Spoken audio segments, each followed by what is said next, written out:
reflecting on the Jackson Kush movement and Chokwe Lumumba coming from, I thought, a Marxist and black nationalist position, but you can correct me on that and what their thinking and evolution around that might be.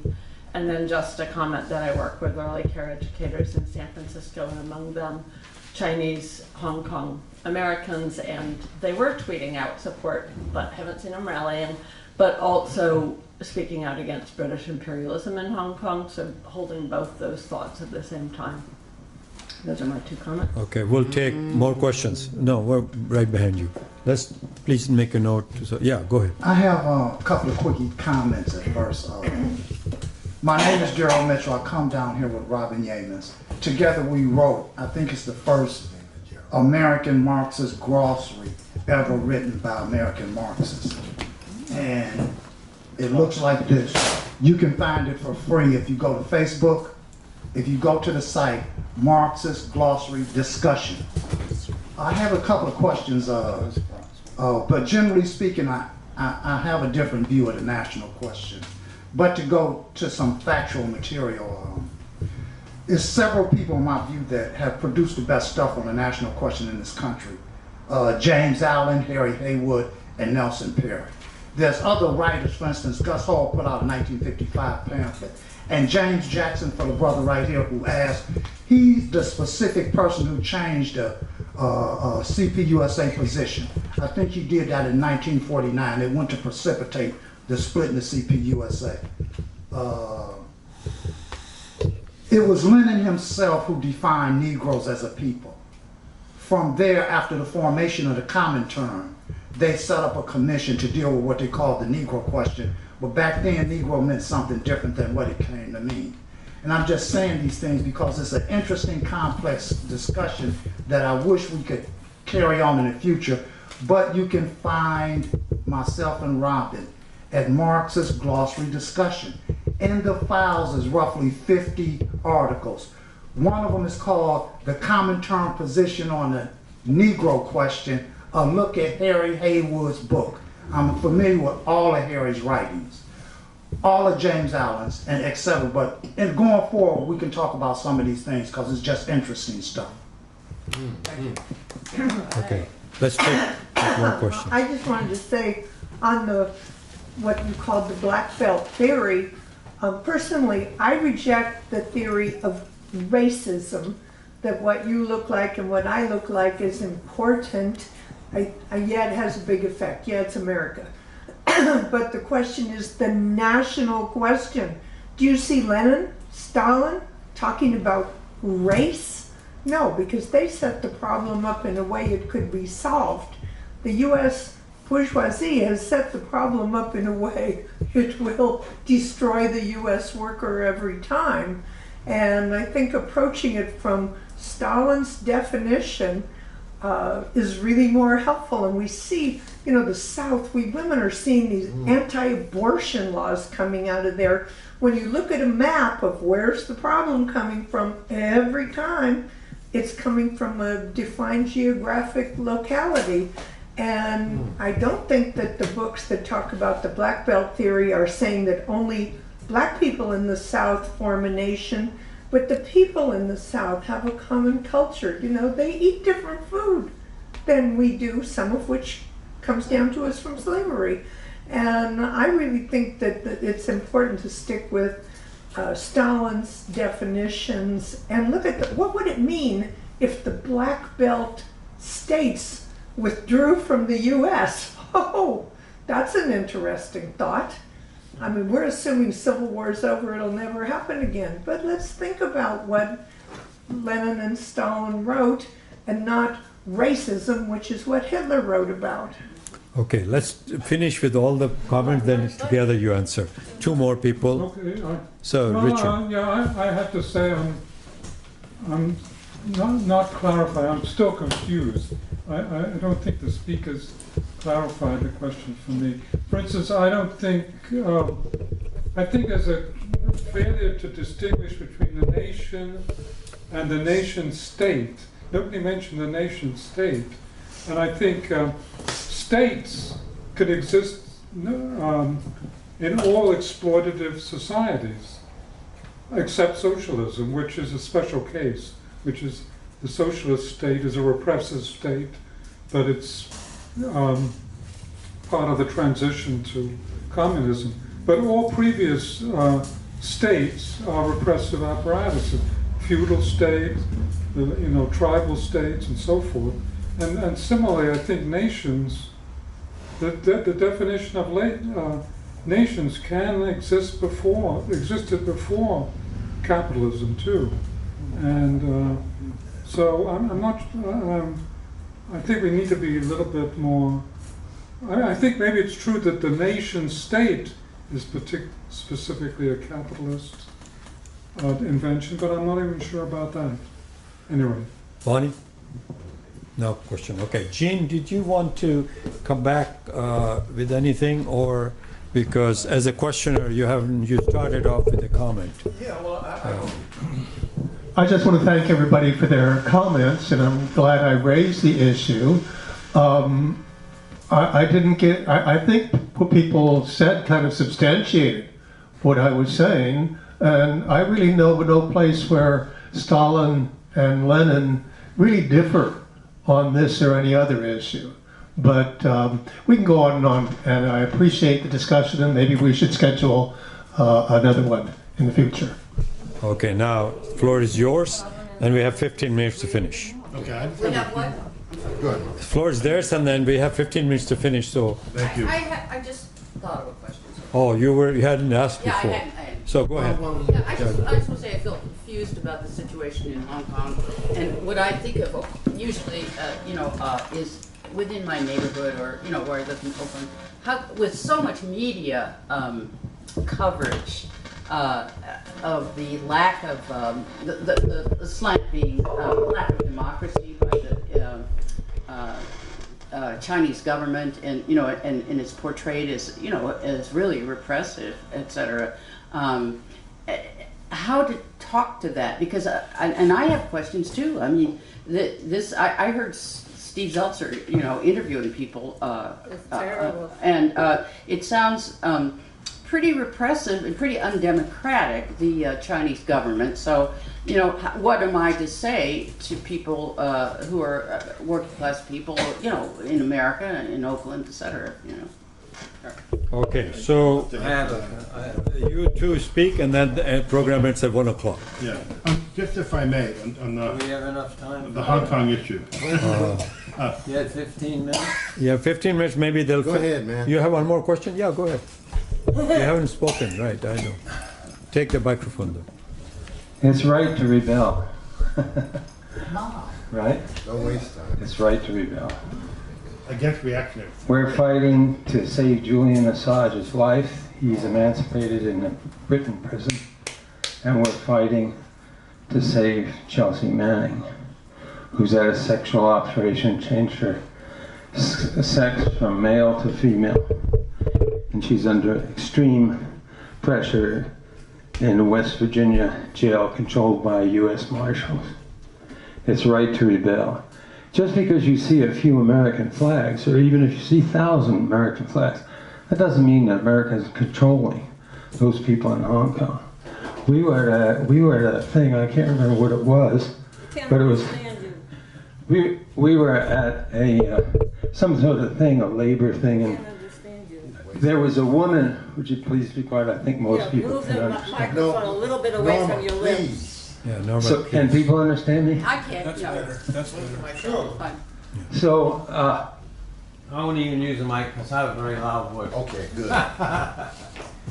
There was a woman at a radical function, and who I can't remember what it was. Oh, it was the Yellow Vest movement. The woman from the Yellow Vest movement was talking, and there was a woman in the audience, and she was from Hong Kong, and she was afraid for her life.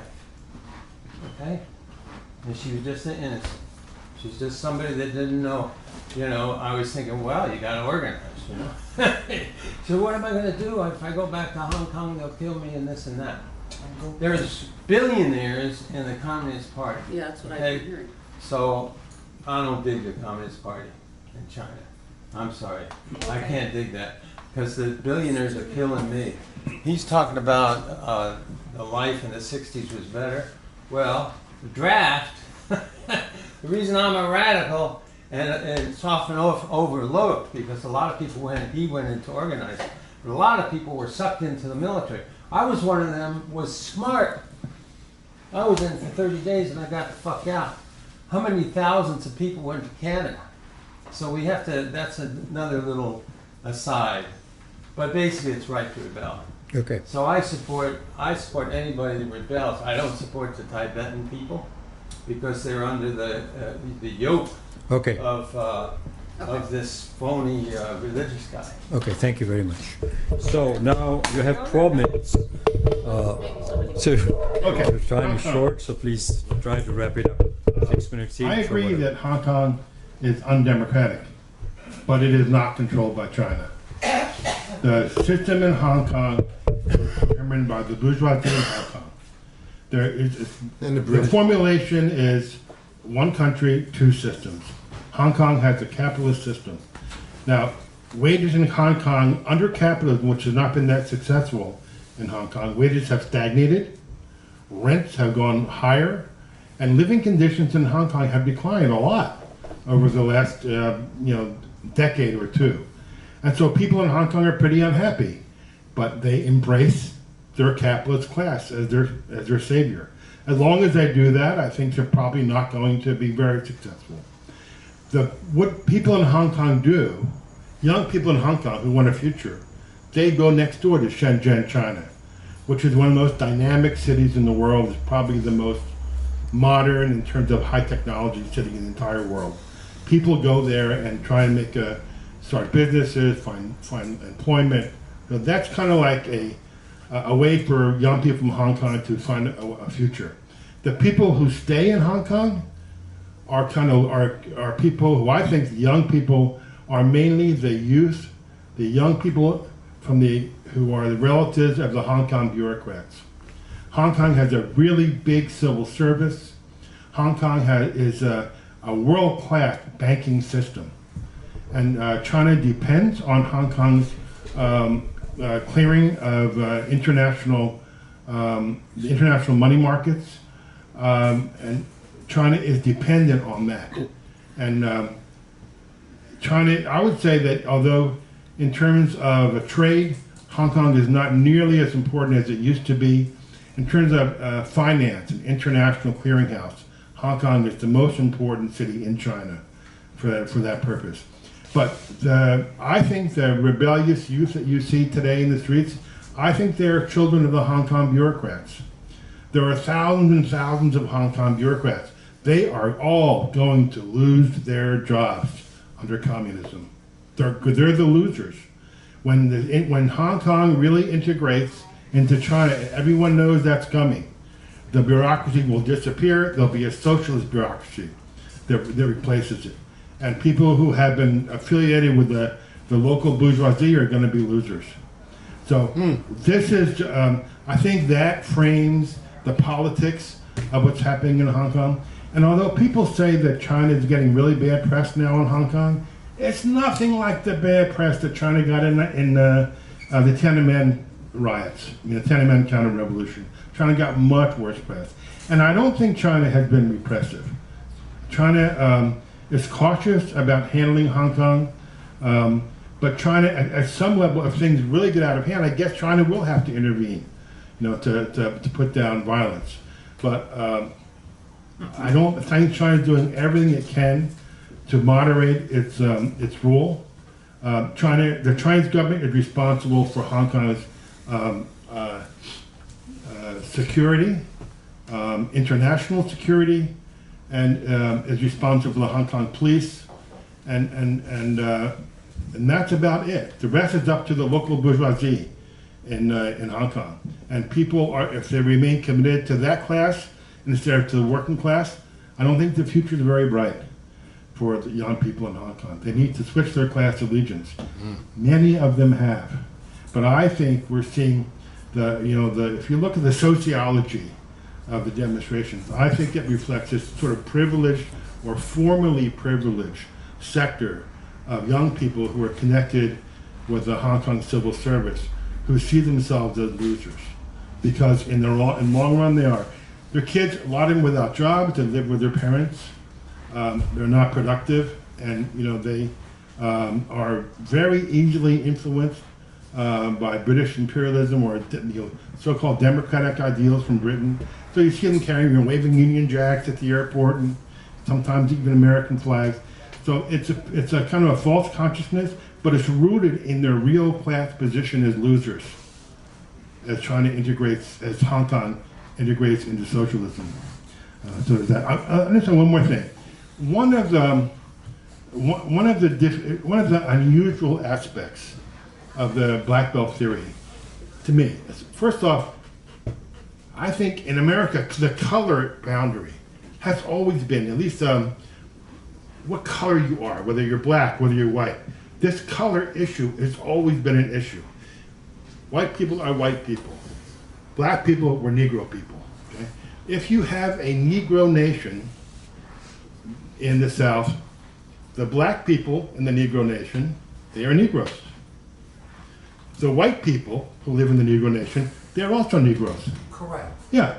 So this is sort of a difficult, I think, because it appears to working people as a confusion of the color line. So white Negroes is a difficult, it's a difficult theoretical concept, I think, for many, young working people to accept. So it's just one of the confusing elements, of the theory that makes it sort of difficult for many people to accept, because it kind of blurs what's really important in American imperialism is the color line, and so that it's kind of a confusion. I just want to say something about that. Okay, once on the issue of nation and state. States, state and revolution, Lenin described the theory of the state. States existed long before there were modern nations. When Lenin and Stalin talked about analysis of nations, they're talking about modern nations that develop under capital. Nations like France, nations like Germany, not the feudal principalities that used to make up Germany, or the feudal principalities that used to make up Italy, that used to make up France. So we're talking about modern nation states with modern borders based on internal markets, historical development, language development, all these things, cultural development, folk songs, all these things.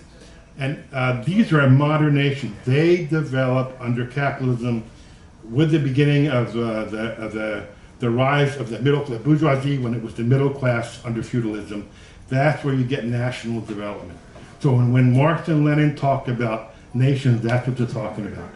Repress the state apparatus you can have under other modes of production. The mode of production of slavery, you have a state. Under feudalism, you have a state. But under capitalism, what we think of as a modern nation, this collection of people with a national identity, Rome didn't have this national identity, that is what the modern nation is. David, that's between nation and state. You got to stop. Give it only 5 minutes remaining. All right. Start. But thank you very much for that, Dave. 5 minutes. I want to say this, and that is, I am so pleased, to be honest with you, that that we're having a discussion, a theoretical discussion on this level that I think that workers could tune into. I don't think we've been very glib and used the $400 words and all that nonsense. We have differences of opinion, and guess what? We've tried to address them, and we will continue to try. I want to now speak to a couple of things, and that is one, the question of how much support to give to China. Look, I am, unlike Dave, I'm a little critical of the Chinese. I don't think they need to be having no marches and showing their military power. No moderately intelligent person doubts